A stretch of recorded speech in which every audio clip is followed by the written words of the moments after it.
Hello everybody, welcome back for another video. Hope you're all doing well and that you're all having a great day to start things off. It says it feels as though the past couple of months have marked the end of an era. That is true.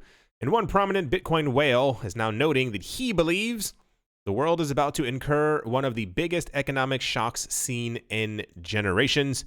This may fundamentally alter the structure and dynamics of society, with attempts being undertaken by governments and central banks across the world to curb the economic decline, likely working to compound the problems. One investor and self-described economic historian is explaining that this turmoil is likely to shift the world's focus on three assets, potentially proving to be bullish for Bitcoin over a mid and long-term time frame.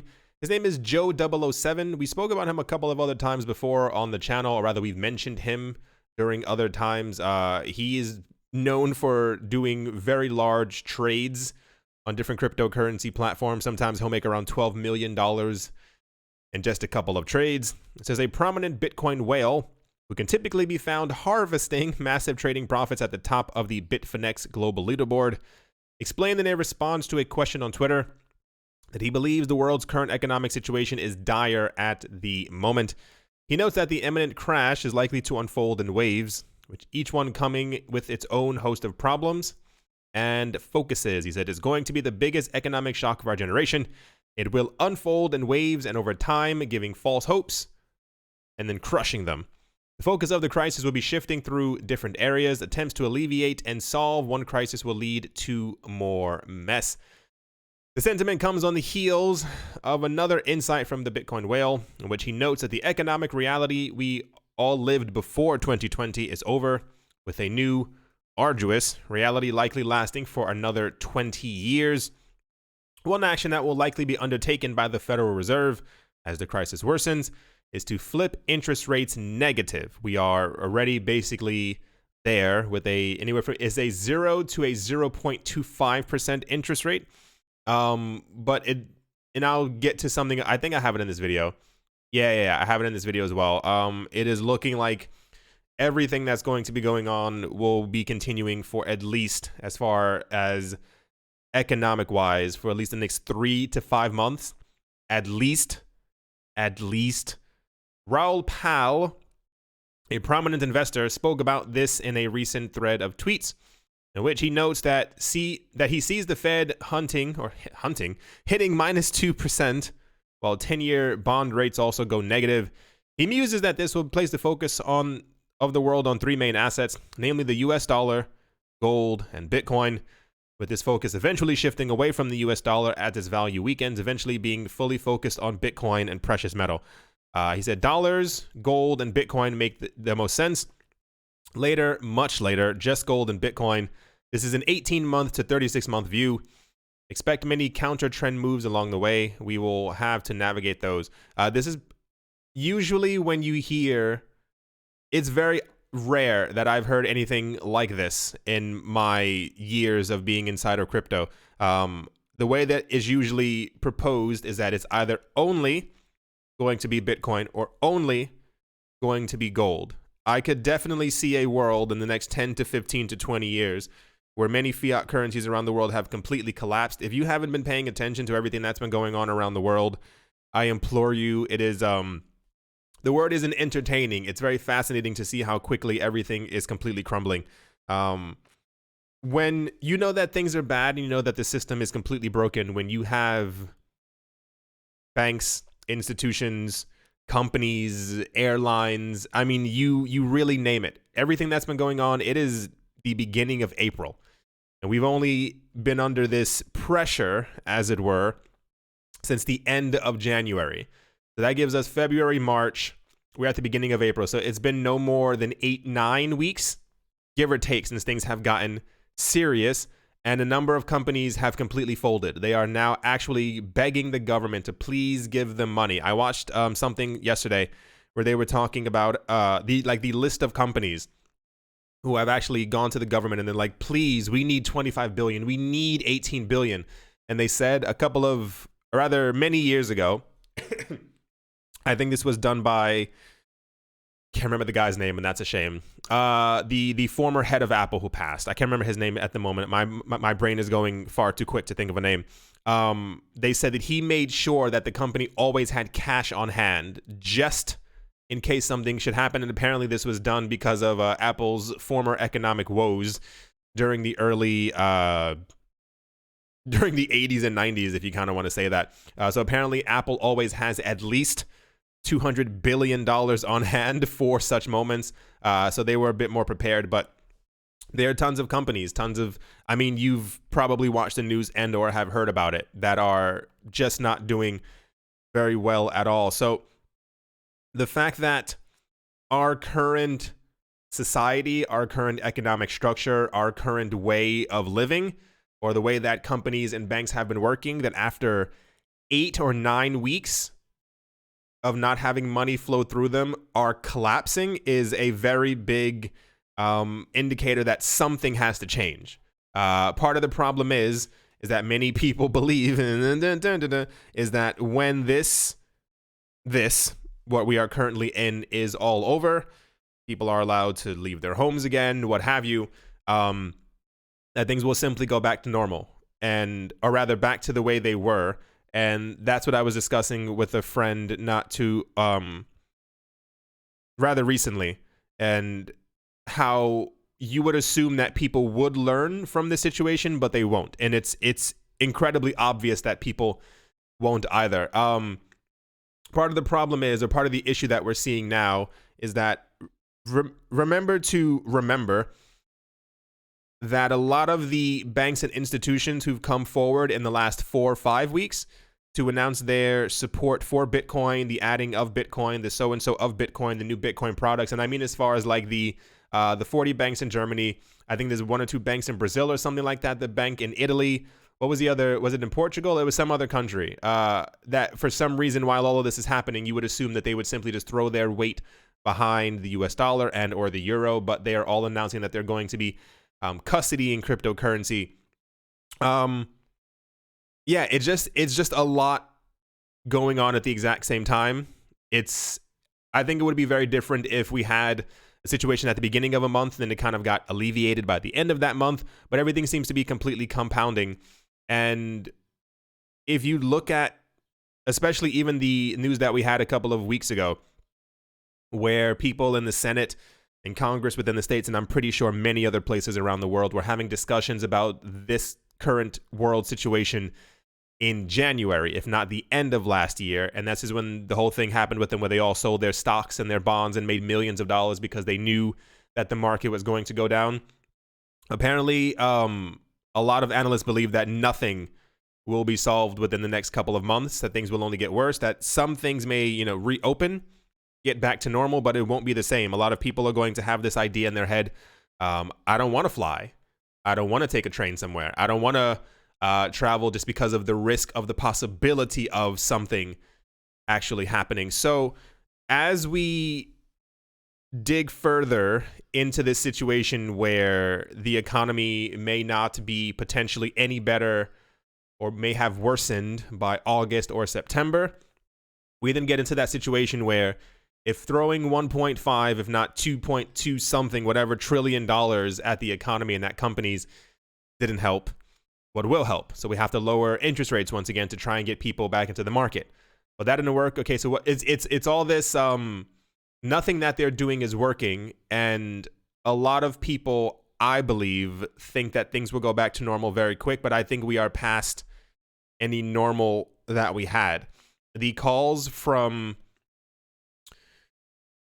central banks who are talking about now rapidly developing a central bank digital currency, or so it's the entire monetary policy world has to change, and it's I don't know. It's a lot. It's actually very fatiguing to really talk about this often, because we all know that there are ways that this could be alleviated, and it's something as simple as, or not maybe as simple, it could be a year's worth of work across the entire planet as far as shifting our focus to backing fiat currencies by things that are scarce, so that gives them actual strong value, not relying so much on debt, not taking out so much debt, because once again, this is all happening because companies aren't receiving money. Like there's not a constant flow going through all of these companies nonstop. We haven't even gotten to the point.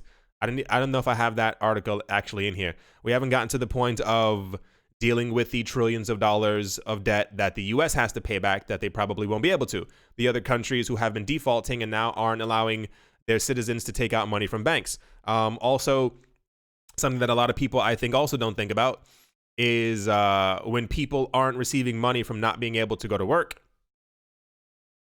they can't pay not only their rent, which usually ends up going to the owner, who probably also has a mortgage. When that owner can't pay his mortgage, or other homeowners in general can't pay their mortgages after 3, 4, 5 months, they have to default. When you have a default, a massive default, that's a wave across the entire planet. Like in 2008, 2009, we didn't have another housing crisis situation. So imagine the current nonsense that we have going on just over this has been 8-9 weeks. That's not a long amount of time. Like, think of how quick this time has gone by. I mean, quick, that's relative to everyone, I guess. But imagine having a debt crisis situation. Then imagine people defaulting on their credit card loans and their student loans because they can't go to work. And then imagine millions and millions, if not hundreds of millions of people around the world. I haven't been able to go to work. I don't have any money. What am I supposed to do? I can't pay my mortgage. I have to sell my house. And then the entire housing market collapses. So, yeah, it's just a lot of stuff going on. I'm noticing a very large, almost like a war cry, if you will, in support of Bitcoin and of gold over the last couple of weeks. I think a lot of these things aren't very new for a lot of very huge Bitcoin and or crypto whales, but it's abundantly clear, even with Bitcoin's 3 to 5 transactions per second, that Bitcoin is and probably should be one of the dominant sources of transferring money around the world, and or even just as as if it's something tiny, as a store of value.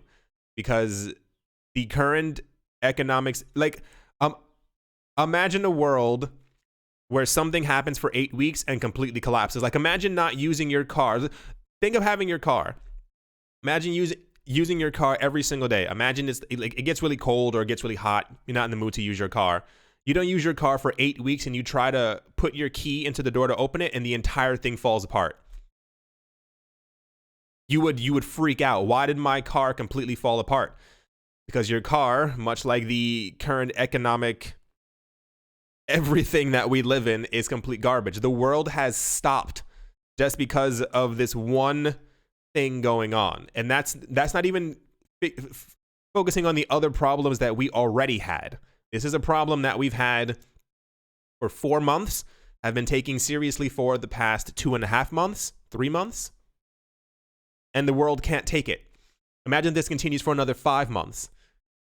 Anyway, on top of that, the amount of people who are coming forward talking about, for those of you not looking at the screen, someone wrote in the comment section yesterday, they were like, every time he says, for those of you who are not looking at the screen, I'm always looking away from the screen. Well, I'm here to help. I'm here to tell you what's going on. It says Bitcoin will reach 20,000 or 20K in 5 months. These are all over the place. Top investors think Bitcoin could breach 20,000 in coming months, in coming 12 months. Bitcoin's price to rise above 20K in 2020. And they're all from very different. Is this also one? Yeah. It's from Max Kaiser, but Max Kaiser says 100K. I think it would be a very good Christmas if Bitcoin hit 100,000 by 2020. I think a 20,000 figure is more than believable.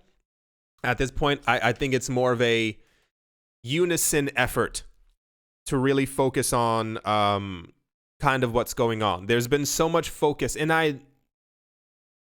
part of the annoyance and frustration is that when you wake up in the morning that you should have a healthy breakfast. You know that during the day you should probably have a salad over having a greasy cheeseburger, but you still have the greasy cheeseburger and you wake up in the morning and you have 7 pancakes,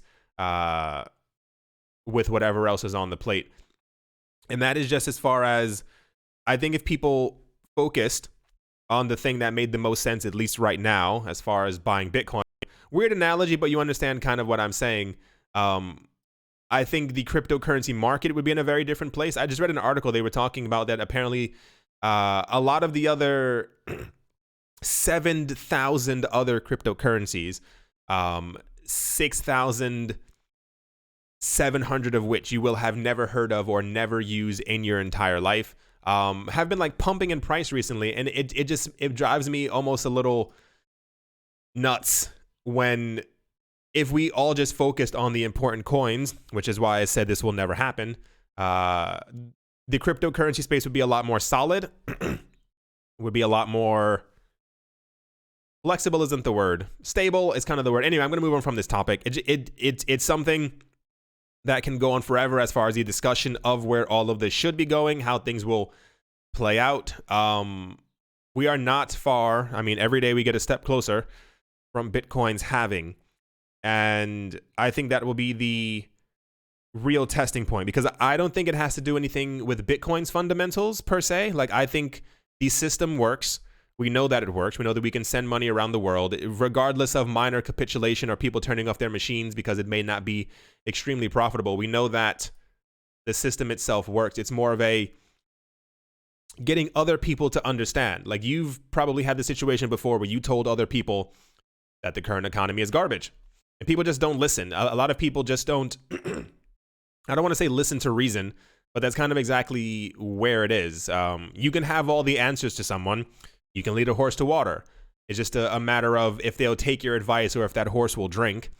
Because we know that there's a solution to all of this, or at least a partial solution, even if only 10% of all transactions in the world were going through Bitcoin to alleviate the current financial system. Anyway, like I said, I'll move on because it's just a lot to really talk about.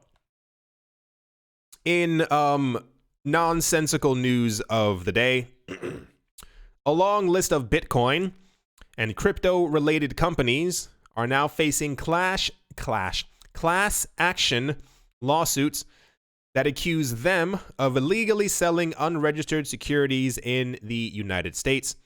The lawsuits were first revealed by Offshore Alert, a news service that focuses on financial crime.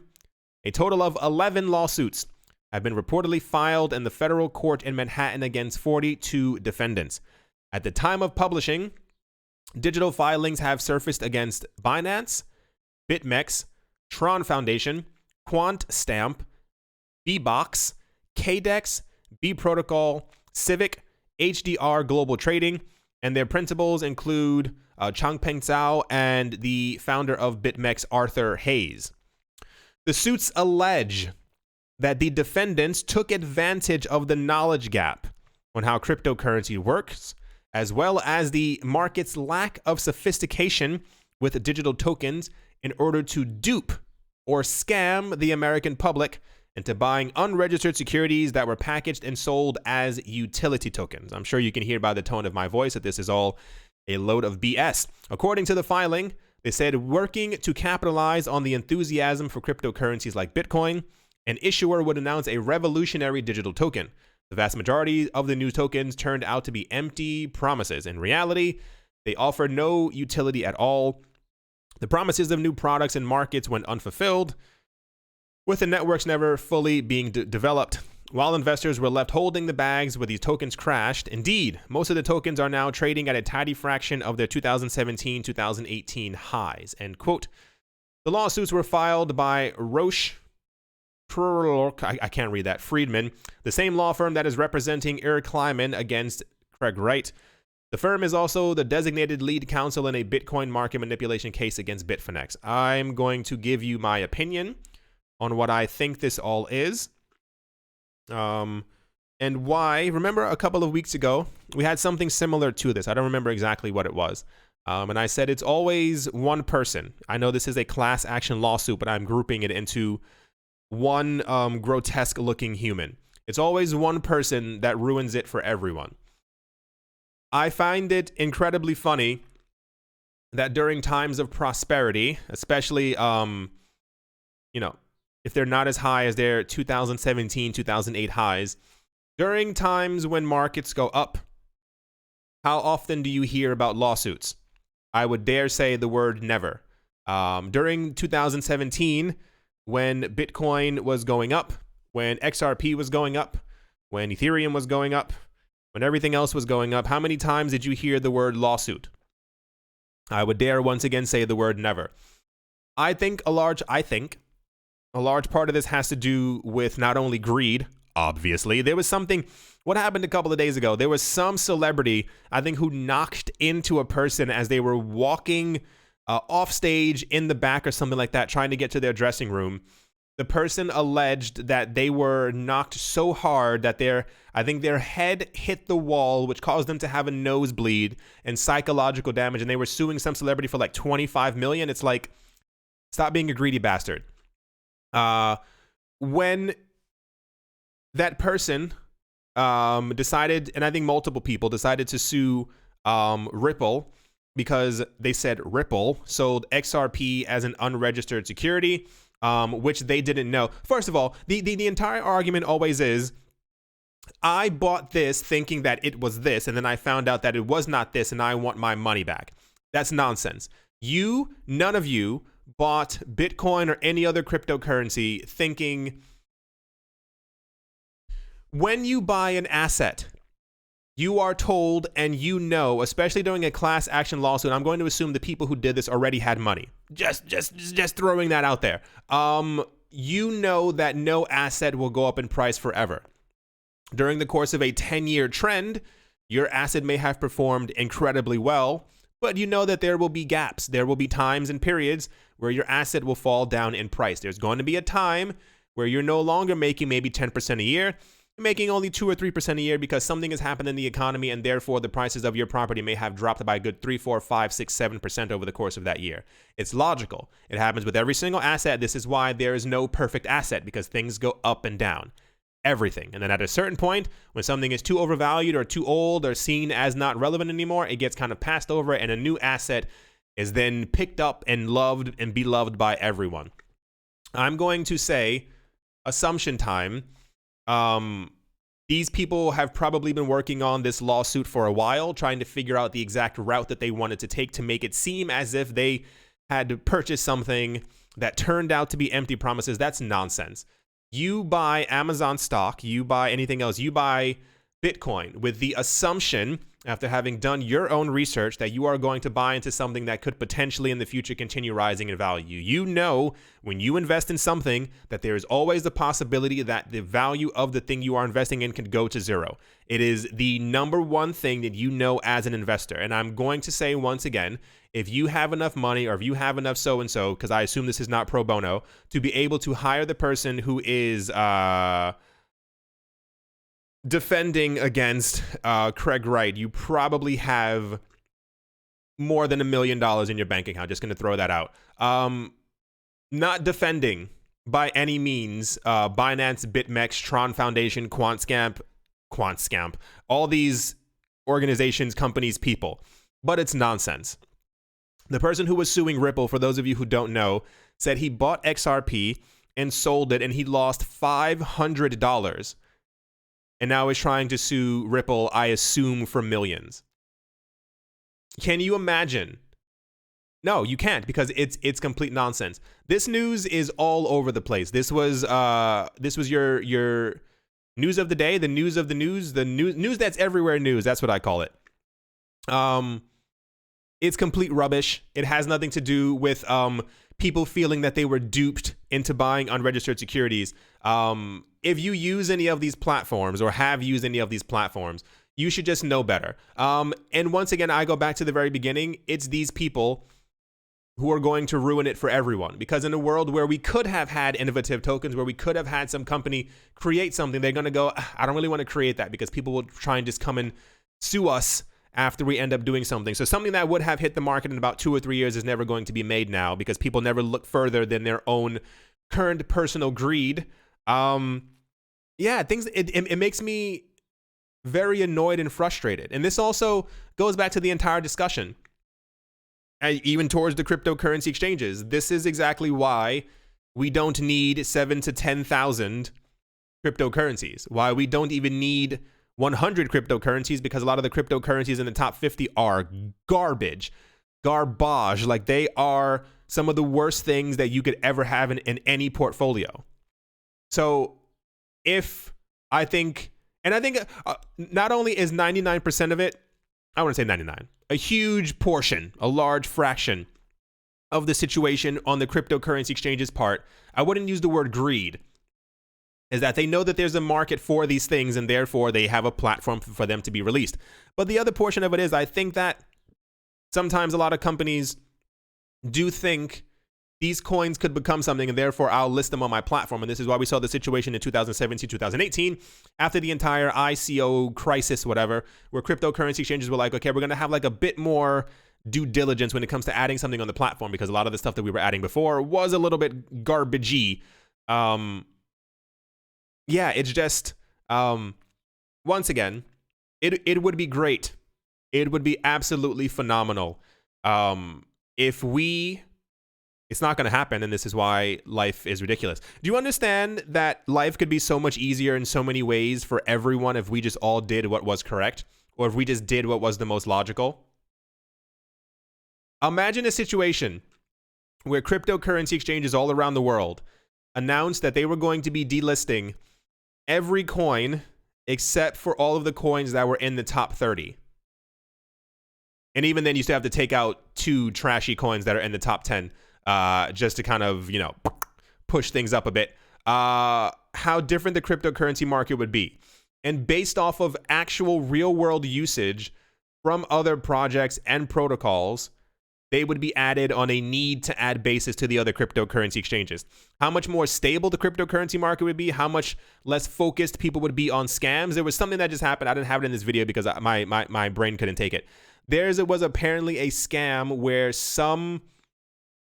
this couple, they told people that they were selling water bottle cryptocurrencies or something like that, and they made $500,000. The right thing to do is probably, once again, just to mass delist. We've already seen pairings delistings and also many other delistings from Binance, BitMEX, and other platforms. It would make so much more sense if we just had the strongest coins in the market, because what would also happen is the other hundreds of millions of dollars that are in these other crappy coins would simply flow to the front. It would make our market a lot more stable, and it would also make it a lot easier for people to know exactly where to put their money. We'd be able to see on a stronger basis. It's the same exact way with the S&P 500. I mean, 500, but they don't have 35,000 companies on their platform.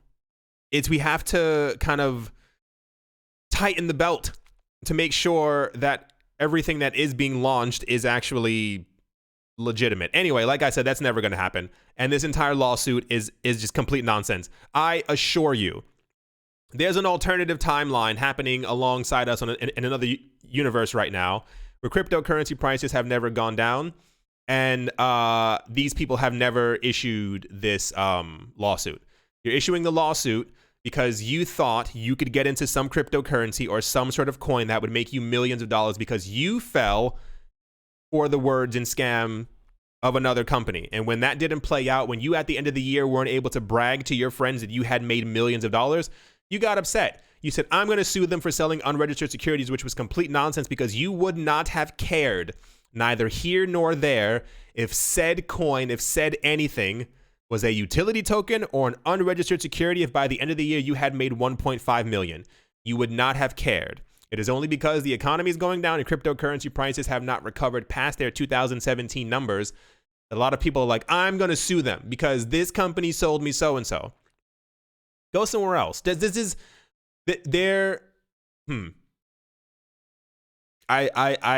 feel like I've said all I have had to say. It's very frustrating. Ranging from people suing a $1 billion company for losing $500, which you should be if you cry over losing $500, get out of the crypto market. Like, this is not for you. Like, go sell banana somewhere. Like, that is probably your speed as to exactly what you should be dealing in. Like, you can make a huge amount of money. Like, go get a banana tree, sell some bananas, and that's probably exactly as far as you should be able to go. no one would care if they bought into an unregistered security or something that was not as a utility token or was not utilized if they had made money. Remember the same exact way when all those people didn't care with BitConnect when they were making money? I'll never forget. I'll never, ever, ever, ever forget. I was watching one of the people who was a BitConnect promoter. And I remember one day he made like 67 Bitcoin and the comment section completely went insane. And everyone was like, this is amazing. And I remember writing on like, it was like little comment section on the side. I remember writing, I was like, this looks like a scam. People tore me apart. You're an idiot. You have no idea what's going on. This man made so much money. I'm going to do the exact same thing. When the entire BitConnect thing fell apart, how many people were like, I can't believe it. So and so and so, we need to sue them. Why do you want to sue only after you've been duped, as opposed to realizing that you've been duped before? That someone may have been lying. Maybe they're just not telling the truth. It's only after people get burned. I think it's embarrassment. I think it's embarrassment for themselves personally, and also maybe amongst their friends who they were probably bragging to, which is why I also think a lot of people have left the cryptocurrency community space, sold off their coins, because it's embarrassment. People get so annoyed when they are embarrassed in front of someone else or whatever. They get so flustered. These people didn't care if they were buying unregistered securities. They saw something advertised, didn't do an ounce of research. Diddly squat. They bought up the asset, the token, whatever you want to call it, thinking that they would be able to make millions. This is why we had the news yesterday from what's his name? Novogratz, who was like, I'm thinking about leaving Bitcoin if it doesn't go past 20,000. Why? Because you're not able to brag to people anymore because you bought it at such a low price that you told other people that it was going to hit 20 to 100,000 over the course of this time period. Please, it's nonsense. Anyway, this was, like I said, everywhere. I saw another article talking about that this could obviously be dismissed. I don't know if it will be. Maybe there's some type of a I've seen before in other cases that I've paid attention to, things that should have been thrown out were not thrown out by judges who were probably also themselves corrupt in some sort of way. Not even just crypto related. I mean, in general. Don't ever forget, just because someone can dish out the law does not mean that they really want to uphold the law. So if this does continue and any of these companies get accused of and or in trouble for selling unregistered securities, the cryptocurrency space is going to change very rapidly because they're going to start delisting tokens and things are going to shift their focus. And one of the main things that I really love, in which every single day, whenever we get news like this, it only puts an extra notch on the belt. Like it gives me an extra little every single time, is that you cannot have a lawsuit against Bitcoin. That's what I love about it. No matter how much you complain, no matter how much you hate it, no matter how much money you lost against it, a decentralized protocol you cannot sue. So this is why I always think, once again, why it's very important to stay in and make sure you are focused on decentralized protocols and stuff like that. Because if any of these lawsuits go through Civic, so-and-so, or any of the other cryptocurrencies, their prices are going to fall because of the lawsuits. But you can't sue Bitcoin. Anyway, yeah, it's frustrating, man. It's frustrating. Let's move on. In other news, it may take a remarkably long time for the U.S. government to send money to Americans struggling in the aftermath, not even the current math of everything that's going on. Officials at the Trump administration reportedly told lawmakers it could take as long as 5 months, 5, to send stimulus checks to every eligible American. 5. Americans who have previously set up a direct deposit with the IRS can expect to receive payments as early as the 13th of April. According to CNN, the agency will then turn its attention to Americans who need paper checks, which is nonsense. I don't know if, and I don't mean this it's not mean at all. Years ago, or rather, I'll put it to you this way. Whenever friends of mine in Canada or any other place I've ever lived in hear that Americans still use checks as like one of their main things, people look at me like I'm insane. You know, the rest of the world does not use checks anymore. Like, I don't think any place I've ever lived in Europe parts of Asia, or even in like no one uses checks. Like they're just not a thing. Like it's a very 70s 80s kind of thing. Anyway, according to CNN, the agency will then turn it's very outdated. Like it's extremely outdated, and it's one of the first things that has to go. Like it's actually one of the first things that needs to kind of be done away with in order for the economic system to get like a lot stronger. Like the fact that you can still issue a check, that people still have to go to check cashing places, which is also just not a thing in other parts of the world. I'm sorry to shock you, is completely ridiculous. And you'll see exactly why as we go further. The agency will turn its attention to Americans who need paper checks to be sent in the mail, a process that could last until September. The cumbersome process shines a light on the 55 million. 55, that is more than, that number is more than most populations of many countries.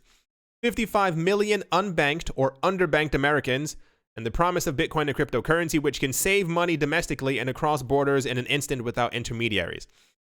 The Bitcoin-friendly payments company Square, as well as Venmo, this is why it's a shame. They want to help the IRS compress the timeline and facilitate direct payments from the government to those who don't have bank accounts. Why is it the job of Jack Dorsey's company to have to help the IRS fix their current financial system to be able to give people money a lot quicker?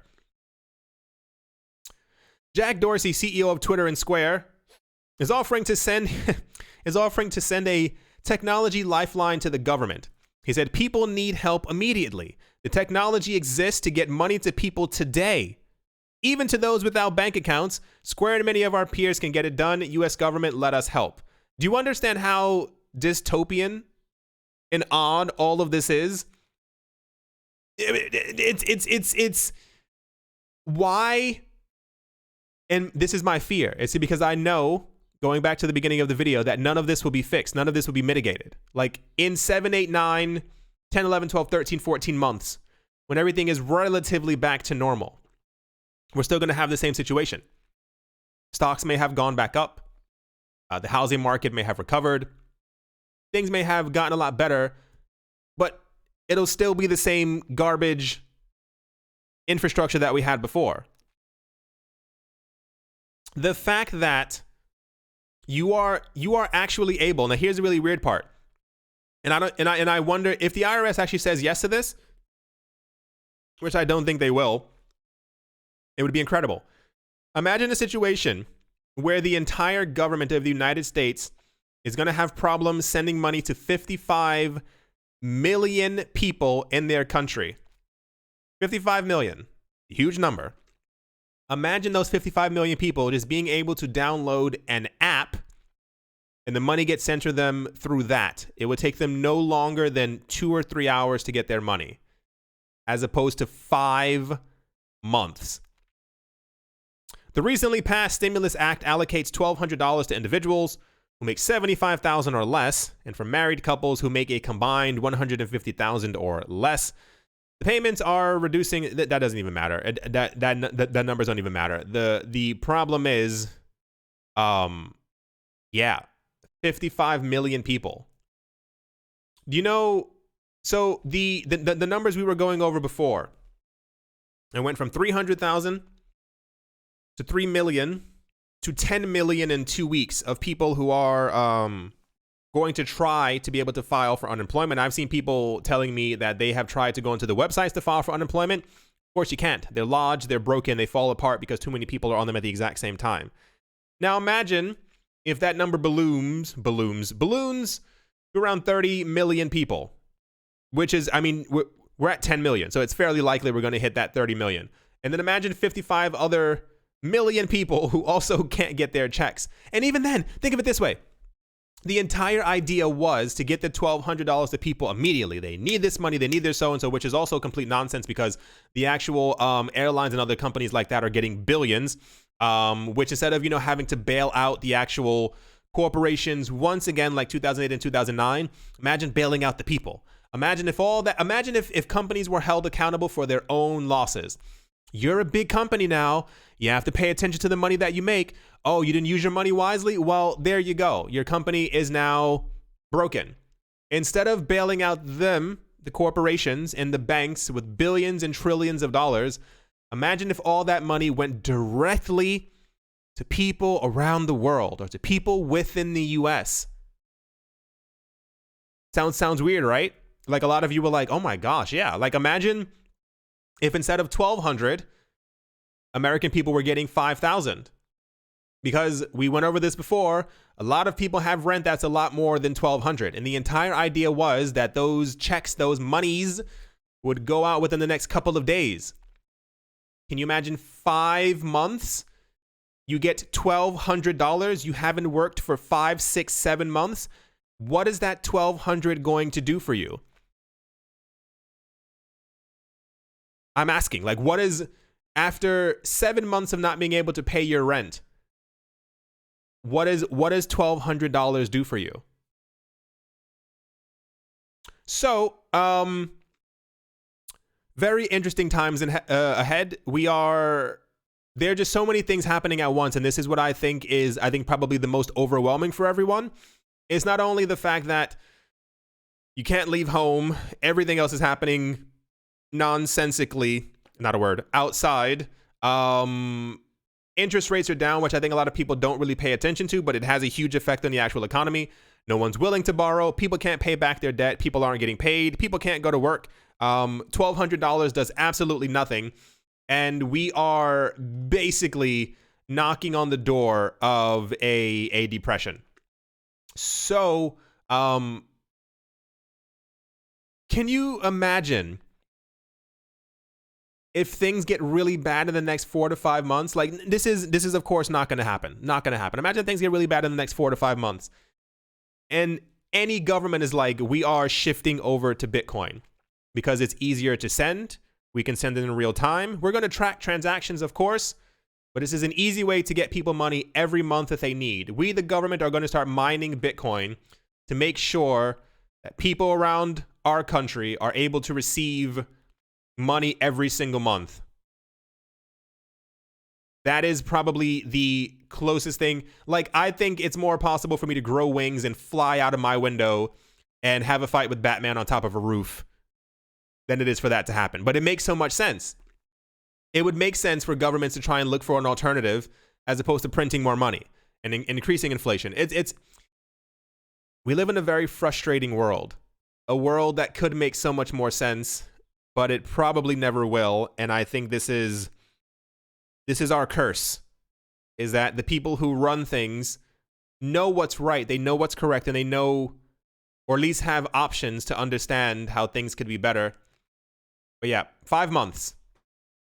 5 months. Imagine your monthly costs for your rent, your food, your light, your gas, maybe for your car, your metro ticket. Roughly come around to $2,000 per month. What is $1,200 going to do for you after you haven't had a job for at least 5 to 7 months? And even more so, here's another interesting point. I listened to something yesterday and they said the world has changed forever and a lot of people don't realize it yet. What's going to happen is that a lot of the jobs that people are losing, a lot of companies are going to start shutting down. They've already started shutting down. And as this shutdown further increases and more people aren't going to stores, more people don't want to touch stuff, more people don't want to congregate in areas outside of clothing stores where, so-and-so, these things are going to shut down. The people who are losing or have lost their jobs because of all this, when all this is over, those companies will be gone. These little mom and pop shops, gone. No one will have spent any money on them. They're gone. Where do these people who lost their jobs then find new jobs? It is highly unlikely that if we have 30 million people who are jobless because all those other jobs were wiped away or closed down, that they'll be able to just go back to those same jobs. Those jobs would then be gone. We're also going to enter a period very quickly, and I'm sure this is happening behind the scenes as well, that they were talking about it from the thing that I was listening to. They said this gives rise to automation.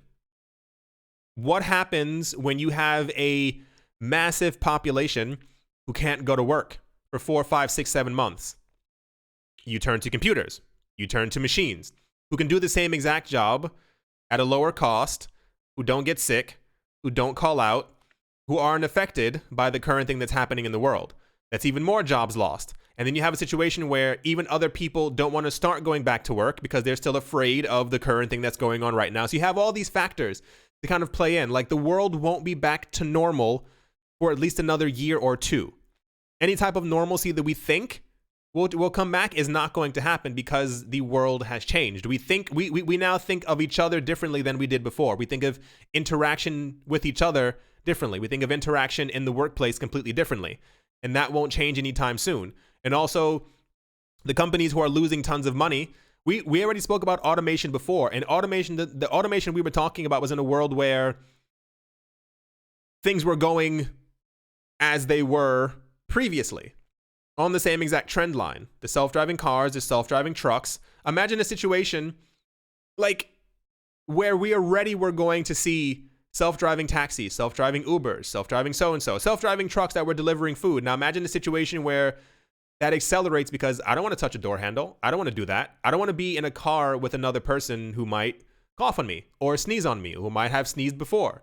So I'll get this self-driving car. It's you understand? Like even tons of factories already were completely self-sufficient. Like there are factories around the world, mega factories, where the lights are always off because it's just robots working inside. They're building the cars and stuff like that. Like the only reason why people hired humans is because humans had to be hired in order for these things to actually continue.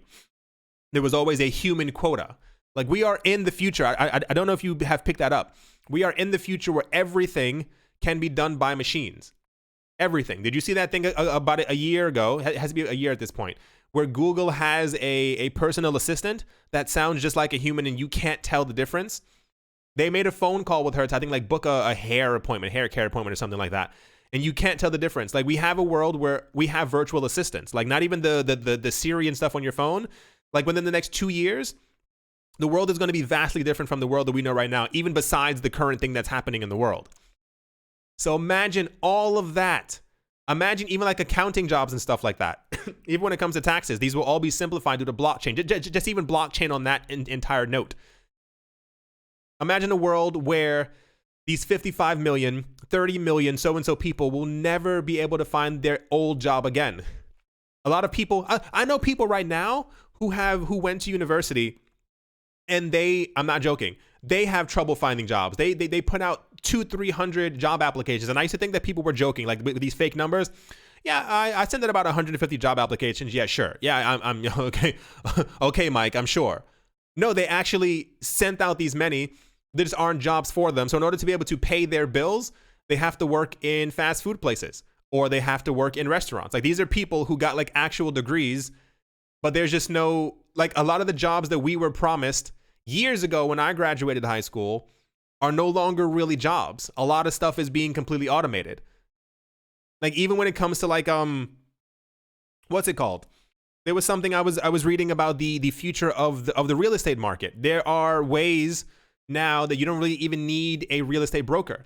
You can have they have VR headsets. You can like actually, walk around the actual thing and not even like the old janky VR. Like when, oh, this looks terrible. I don't want to live here. Like it looks real. Like it's an actual representation. The same exact thing with augmented reality, like the actual, where you can, place furniture here. You can see what this looks like over here. They have this thing set up already on many different places where you can see they're actually using it right now because they were afraid that a large part of the luxury real estate market would actually fall down, crumble, not simply do as well, where you can simply download this app, put on a VR headset, and you can walk around the actual mega apartment. You can see the actual views because they have all of this stuff already set up. So what happens to those jobs? Like there's so many jobs that are going to be affected within the next 5 to 10 years. It's going to be completely insane. And this is only going to be accelerated even further. Like imagine a situation where, whatever. I could give you a bajillion in one answers. The hotel industry. People are going to be a lot more reluctant to stay in hotels over the next year or so because of the fear of the current situation. What happens to all the hotel workers when they're not really needed? We don't need you to clean. There's no one here. We have 1/5 of the people. Well, 1/5 of the workers can stay and the other 4/5 can then go home. These people lose jobs. There already are barely any jobs to get in. It's this really weird cycle. Like you see how serious all of this actually is. But so many people, I think they just chalk it up to, you know, people can't go to work, they're going to need money. But it's like there's so much stuff all around. How do we fix this? How do we cure this? Why did officials let it get this bad for so long? It's because when things are going up, people think that it'll always continue to go up. Why did people think that this massive bull market that we were having in the stock market would last forever? Because people always think that every stock market will go up forever. Why did people in 2006, 2007, the beginning of 2008 think that the housing market would go up forever? Even with all the knowledge that we had, that it was looking very flimsy, that things were looking a bit too hot. Why were there one-bedroom homes that were trying to sell for $1 million and people were buying them? Something seems wrong. And then when markets crash and markets go down, people go, well, I didn't see that one coming. We've known for a very long time that the economic structure of the world was garbage. Why in any world in the year 2020 would it take 5 months to send money to people? Why 5-10 years ago wasn't a system built or incorporated or did something where even the US government made an app that said, download this app. It's mandatory for everybody. When we have to send you money in an emergency, this is how you get the money. It's very weird. It's very, very weird to kind of put all of this into perspective, to kind of really think that the world as it is garbage. And the problem is that lawmakers and other people who are in charge, they don't want to change the garbage because they live above the garbage. They live at the top of the hill. So they make the garbage, they roll it down the hill, and it sits around us, but they're never affected by the smell. It does absolutely nothing to them. So, I would love to see a world, and I mean this in the most honest way possible. I would love to see a world where Bitcoin is not only adopted. I don't need Bitcoin to be the #1 currency. I don't. I don't even really mind a world where the US dollar or the euro or some other whatever is running parallel with Bitcoin. But I think Bitcoin as an option definitely needs to be something. I think we need to come to terms with the fact that there is an easier way to bank people, air quotes, to make it so that people can get money every month. That we could, as a society, or governments could, like imagine a world where governments mined Bitcoin. Even just the support from those governments would cause the value, price-wise, of Bitcoin to explode, which would then even make it a lot more easier for governments to be able to mine and then divvy out the Bitcoin that they're getting every single month. And this could also be mitigated by installing wind and solar and water power things to generate the actual Bitcoin. So therefore, there's no gigantic cost every single month for the electricity because it's all done directly on site. So therefore, you can't have the argument of, well, who's going to pay for the electricity? It would be done by nature. And that money would then also go to the people around the world or whatever country that it's in to be able to give them their... You understand? It's just all these things. But of course, I live on a very different planet than a lot of people. I express my thoughts a lot of times to friends, and they look at me like I'm completely insane. I have I want to say 4 friends. If you're listening to this and you think you're one of those friends, you probably are. I have a couple of friends who do listen to the channel. Yes, you're one of them. I think who actually understand the things that I say, and we talk about these things in great length. The world could be so different, but it won't be, and it'll take a long time. It'll take a lot of force to be able to change the current situation, because the I hate the phrase, but the powers that be want to still be in power, and they're going to do everything they can to make sure that they remain in power for as long as possible until the shift happens. And then at that point, they're also going to have 20, 30, 40,000 Bitcoin, and they will still rule as emperors. Anyway, yeah, that's that news for the day. It's obscene. Like, did you think 20 years ago, if you were alive 20 years ago, that the world would be this fragmented? Well, like that it's the year 2020. Why is everything still garbage? Why is everything still not as good as it could be, or at least made slightly better than it could have been? Like, we're still using Companies are still using Swift. It was made in 1970. Would you still be like, imagine driving a car every day from 1970? And I don't mean one that's been tuned up or fixed. I mean, like, things break down and you like, you put a Band-Aid and some super glue on it. Would you still be driving that car? No, it's nonsense. You'd be driving a 50-year-old car down the street that has never been fixed. It's crazy.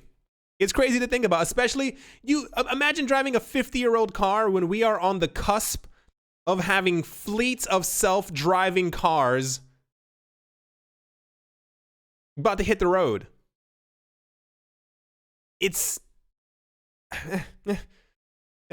okay. Let's move on. I don't know if a lot of this is just Schadenfreude as far as like being happy that something else has gone bad, but it kind of is what it is.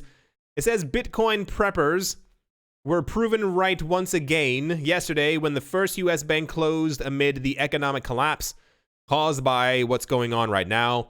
The Federal Deposit Insurance Corporation, or the FDIC, the government corporation that insures American banks in case of failure, announced on Friday that a West Virginian bank, the First State Bank of Barboursville, was closed by the West Virginia Division of Financial Institutions. The fallen bank was immediately bought up by MVB Bank of Fairmount, West Virginia. Its 4 branches will reopen as branches of MVB Bank on Saturday, according to the FDIC. This was everywhere. This was, and I only have 3 tabs open over here because I did not feel like having 15 tabs and trying to figure out which one was which and clicking through all of them. There was apparently a bank that has closed because of the economic turmoil that is currently taking place. It wasn't a big bank. It was a small bank. The bank in West Virginia. The articles you may have noticed don't really make... So, for those of you who've never been to the States, West Virginia is a state, yes, but many people don't talk about West Virginia that often. Like, it's not spoken about as often as New York, California, and or Florida. So it's likely to assume that at some point a bank would have fallen, but the articles make it seem like this says banks might collapse due to so and so and so, and they're talking about this as well. First U.S. bank closes, and this says First U.S. bank falls. These articles were written as if J.P. Morgan had shut its doors and had completely shuttered.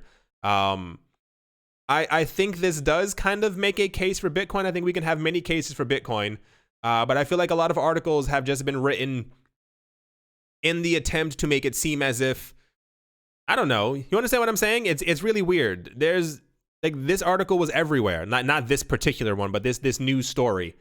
I don't think. I don't know. It's weird. Is it just me? Maybe it's just me. I don't know. It's weird. Yeah, a bank has closed, but it was bought up by another bank. So, yeah, that's the bank falling news. I don't know how to end this little segment. I'll just kind of move on. And to finish things off, to let us all know that we are in a world that doesn't really make a lot of sense. Coinbase Custody is the largest operator of a Tezos staking validator, despite charging the highest fees in the industry. The firm is staking over 65 million Tezos as of the 30th of March, according to research conducted by The Block. Johnson D'Antoni. Coinbase Custody launched its staking service in April 2019. This equates to more than $110 million at today's Tezos price. Coinbase is followed by Kraken and Binance in terms of staking service providers. Together, they constitute the big 3 staking exchanges and account for 19% of all Tezos that is currently being staked. Here's the charts. We got Coinbase, and then we got Kraken, and then we got Binance, and then we got Cryptium Labs. Here are the numbers. Nope, not important. Coinbase charges the highest fee. Coinbase has a 25% fee. A 25% fee. 25%. Can you imagine you getting your paycheck and your employer goes, I'm going to take out 25% of that. 25% fee for staking. Kraken charges 7%. Coinbase charges 25. Kraken charges 7. Coinbase 25. And Binance currently charges no fee. Kraken has more people than Binance staking Tezos. They have 7%. Binance has 0. Kraken has 7. Binance has 0. Which would you rather prefer? Would you rather 25% be taken out of your paycheck, 7% be taken out of your paycheck, or 0% be taken out of your paycheck? I don't understand this world. I want to so bad. I wonder if a large part of the Tezos that's being staked on Coinbase is their own Tezos. Therefore, maybe the numbers are heavily inflated because we can see how much they have on their platform, but how much of it is actually theirs, we may not be able to see those numbers. We went over this before. The fact that they're at a new all-time high is insane.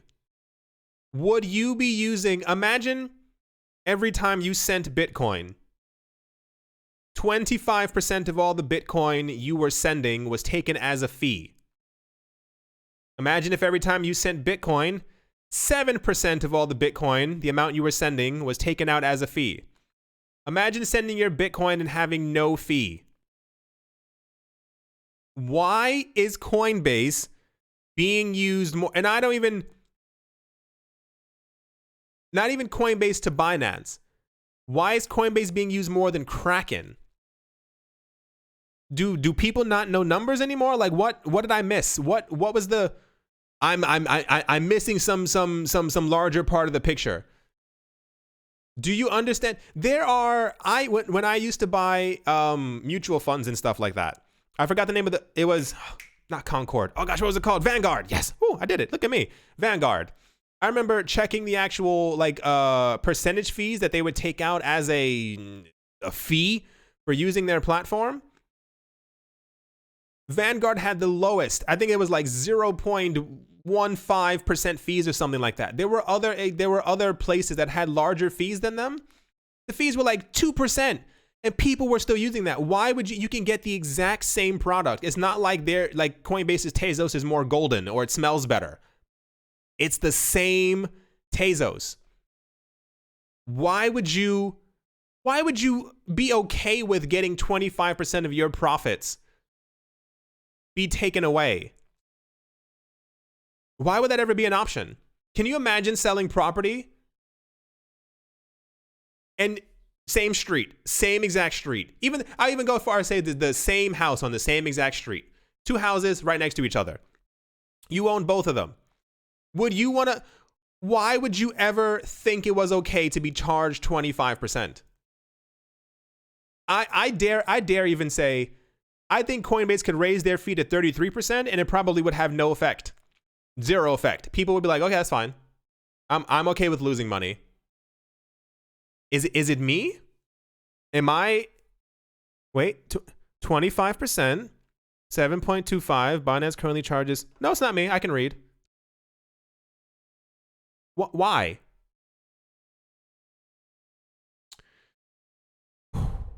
It's a lot today.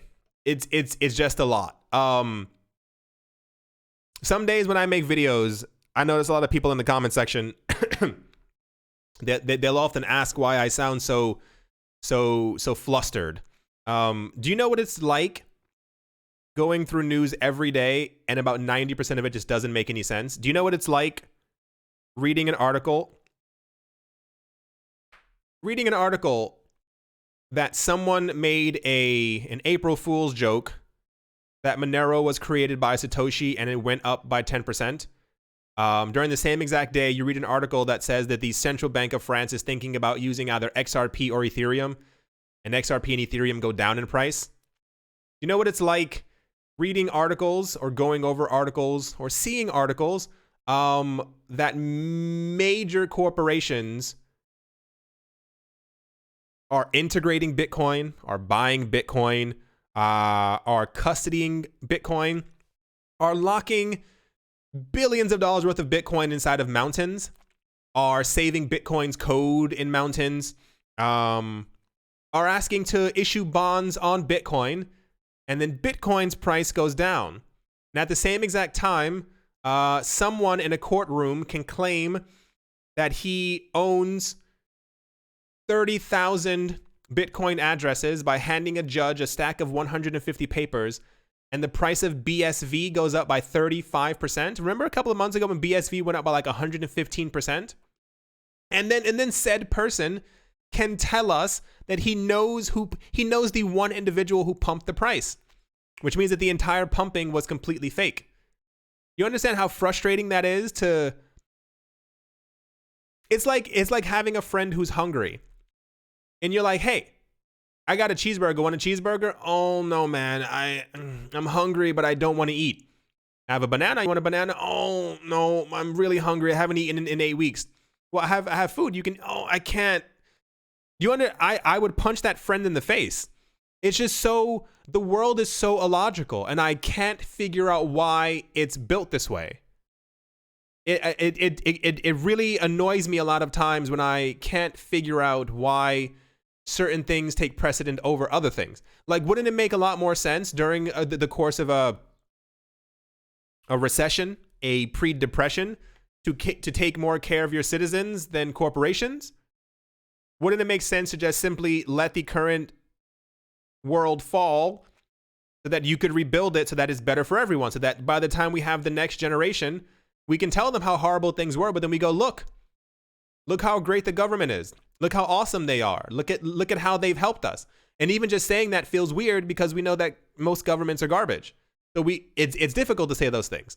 Imagine a world where people need help now, and it takes them 5 months to get that help, as opposed to just being like, let's let them download an app. Let's give them Bitcoin.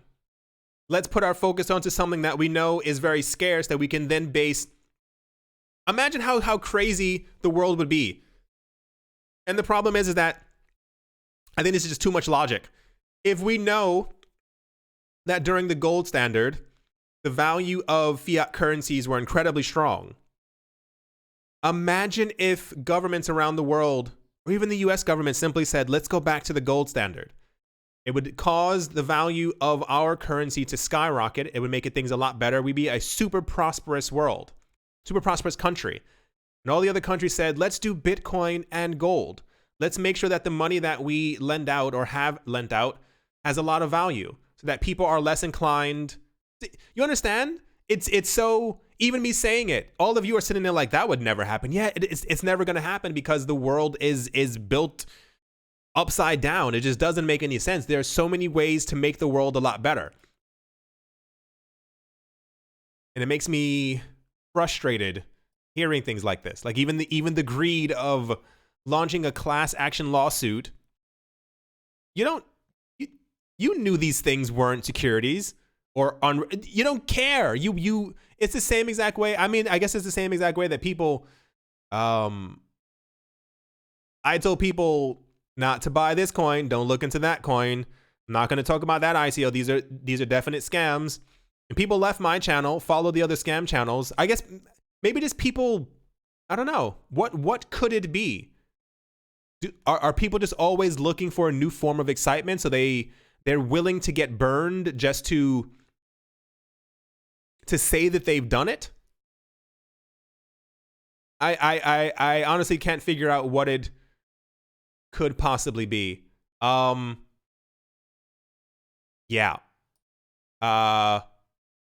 As always, my throat is actually killing me. I have no idea how long this video has gone on for. As always, a very special thank you to my Patreon supporters. Professor Wally from Gunbot University, Yasha Harari. Did I already read this? I don't think I think I was ranting the whole time. I don't think I did this.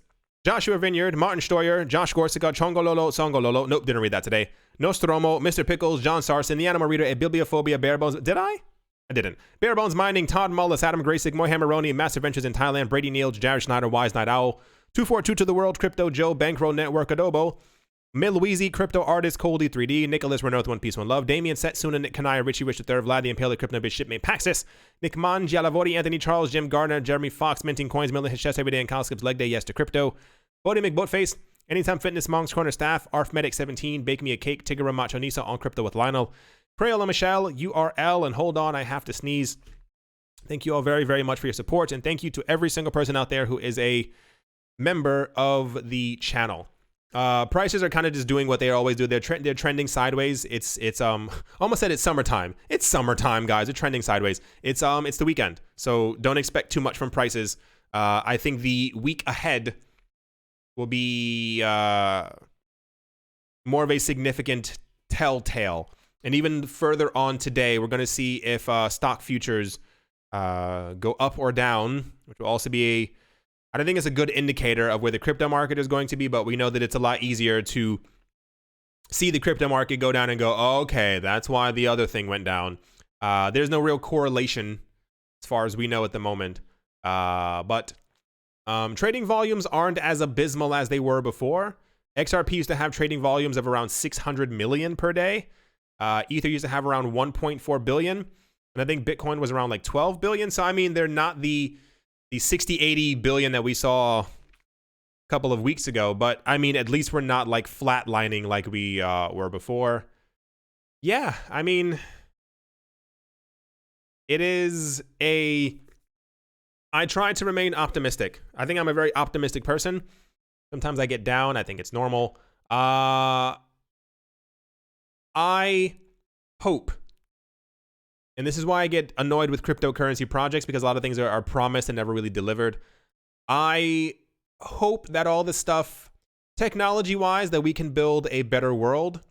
I don't mean that even as far as like payments. I mean in general, a better world for everyone. And I think that we can do it, but I think it'll be fairly difficult because I don't know why people don't like progressing. I don't know why people don't like better things, better world. I think people are maybe just very bitter and they kind of are just stuck in this. I don't know. I can't honestly imagine what it could be. But yeah, I guess on that note, I hope you all enjoyed. Hope you all are having a great day, a great morning, a great afternoon, a great evening, wherever you are, wherever you might be. I do hope that it's absolutely fantastic. Thank you all once again for watching and or listening. Very weird times. No matter what's going on, we could live in an honest utopia right now, but some people are garbage. Thank you all once again for watching and or listening, and I will most certainly be talking to you all soon. See you.